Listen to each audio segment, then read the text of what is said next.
67 self help groups వికలాంగుల స్వయం సహాయక బృందాలని ఏర్పాటు చేయడానికి అవకాశం ఇస్తూ ఒక్కో సంఘానికి 15,000 రూపాయల చొప్పున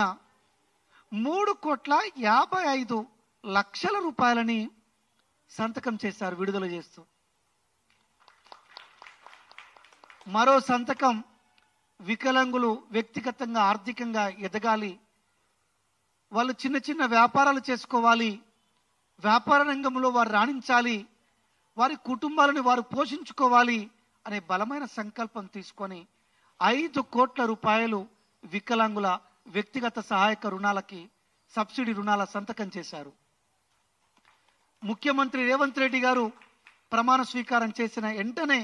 వికలాంగ సోదరి రజనీకి ఉద్యోగం ఇస్తే అడ్డూరు లక్ష్మణ్ కుమార్ గారు మన గౌరవ మంత్రివర్యులు